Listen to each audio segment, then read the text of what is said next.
งนำปัญญาเป็นนักศึกษาผู้ดุงคาดมือนี้จะมาสาธิตวิธีการซักยาเขาการซีนบริเวณสะโพกหมอจะปฏิบัติเลยคนเจ็บของเบอร์เจ็บเตียงเบอร์หาซื้อนั่งเกี่ยวใจอายุ30 ปีบ้านอุทุมพรเมืองมาแข้งจับประสาทนั่งทั้งหมดได้3 วันคนเจ็บติดเชื้อทางระบบหายใจเลยบ่มีอาการแพ้ยามาก่อนตามแผนการเป็นของทานหมอเมนซักยาเซฟไตรอาโซนในความแห้ง500 มิลลิกรัมสบายดีเอื่อยซื้อยังเด้แก้วใจอายุจักปี30อยู่บ้านได้เด้บ้านอุทุมพรเมืองสุขุมารแข้งจับประสักโดยนอนห้องหมอเลยจักมือแล้ว3 มื้อโดยน้องเองมีชื่อว่านางแฟงนาปัญญาเป็นนักศึกษาผู้ดุงคันลงฝึกงานอยู่แขนงนี้มื้อนี้น้องจะมาซักยาต้านเชื้อให้เอื่อยเพื่อให้เอื่อยหายดีต่อปัญญาที่เอื่อยเป็นเอื่อยก็จะได้กลับบ้านไว้ขอให้เอื่อยความร่วมมือในเด้อโดยมียาบ่เด้มีอยู่หัวเตียงโดยน้องขออนุญาตเด้ออีกประมาณ50 นาทีน้องจะเข้ามาใหม่น้องจะเอายาไปกวดก่อน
ม้อตรงกลาง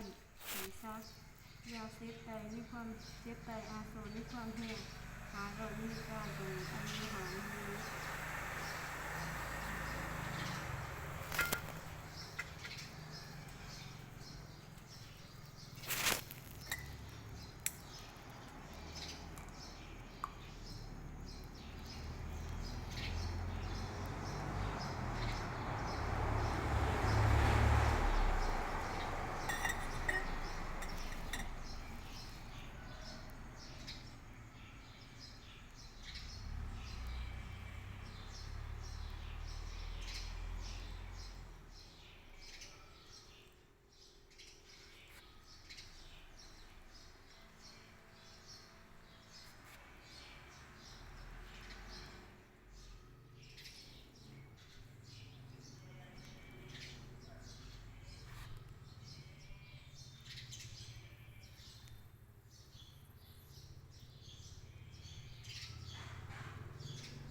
น้องขออนุญาตถามซื้อเอื่อยอีกคนหนึงเด้อเอื่อยสิยังเด้อ แก้วใจ โดยน้องไปปฏิบัติโดยเด้อขอให้เอื่อยความหัวมือแน่รบกวนให้พี่น้องให้คนเจ็บเปิดไฟปิดพัดลมแล้วไปรอถ่ายอยู่ด้านนอกกันเด้อนอนขวางให้น้องนี่เด้อเอื่อยน้องจะซักสะโพกให้เอื่อย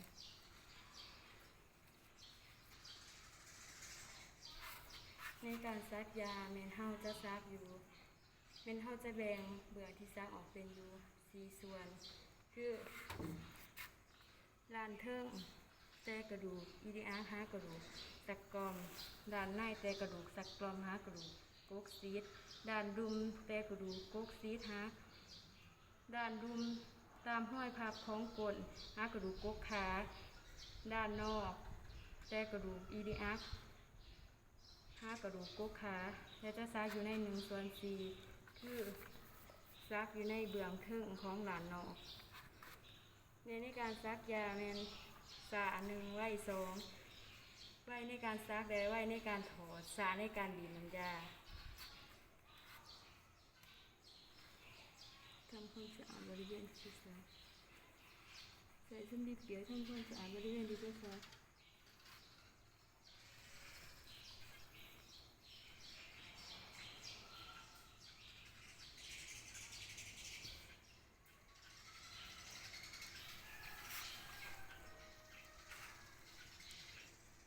ตั้งมือในมุม45องศาและซักในมุม90องศาดันอากาศขึ้นน้อยหนึงเพื่อทดสอบวงว่า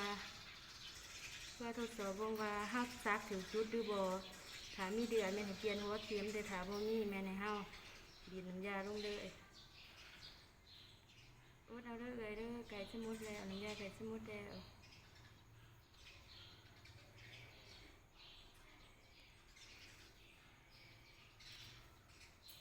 เดี๋ยวขอดูไว้ถ้าบ่มีเดือดเฮาก็สามารถเอาออกเลยเดี๋ยวเอื้อยสามารถพักผ่อนในทางที่สบายได้บ่ให้เอื้อยเมียนเด้อเพราะเจ็บให้กลของเอื้อยเป็นกระด้างแล้วหลังจากซักแล้วบ่ให้เอื้อยฝ่าดูอีกประมาณ15 นาทียาจะออกฤทธิ์แต่อาจจะมีอาการเจ็บหัวปวดหางตาได้บ่ให้เอื้อยตกใจหากมันเป็นผลข้างเคียงของยาแต่หากเอื้อยเมื่อยหายใจฝืนแม่นให้พี่น้องไปเอิ้นน้องอยู่หอแพทย์ยามเด้อน้องจะมาติดตามอาการให้เอื้อยพักผ่อนให้เด้อ ตอนแรกอาจจะมีการใส่ยาให้ไหมสำหรับอาหารยังให้เอื่อยกินอาหารประเภทอ่อนแล้วง่ายๆเช่นข้าวเปียกเส้นต้มข้าวเปียกใส่เป็ดใส่ไก่สีนหมูต่างๆก็ได้สำหรับหมากหมายเอื่อยก็สามารถกินได้แต่ให้งดอาหารประเภทรสจัดเผ็ดเข้มของมักของรองแมันบ่ให้เอื่อยกินให้เอื่อยข้าล่ำก่อนเพราะช่วงนี้เอื่อยอยู่ในการกินปัวของทางของหมอเฮาแมันบ่ให้เอื่อยกินและประเภทท้องแห้งเขาวเหนี้ยวเอื่อยก็สามารถกินได้แต่กินได้บางครั้งบางข้าวบ่ให้กินเฉพาะเจาะจงเพราะว่าเอื่อยเคลื่อนไหวไปมาบ่สะดวกเต้ให้ลำไส้ของเอื่อยหันเฮ็ดเวียกบ่ได้ดีได้ให้เอื่อยหันมีขีดจำกัดในการกินเด้อบ่แม่นว่าหามไว้เอื่อยกินให้เอื่อยกินได้เอื่อยถ้าคนในเรื่องน้องเขาอนุญาตก่อนมีหยังอื่นน้องได้น้อยเอื่อยซอยไว้เด้อ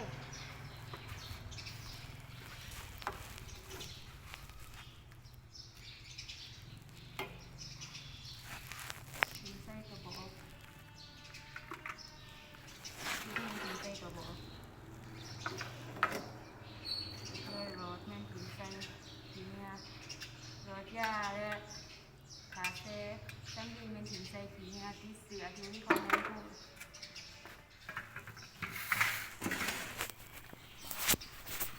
รสทั้งเมื่อกินใส่ทีเนี้ยที่เสือที่นี่ของแม่พูด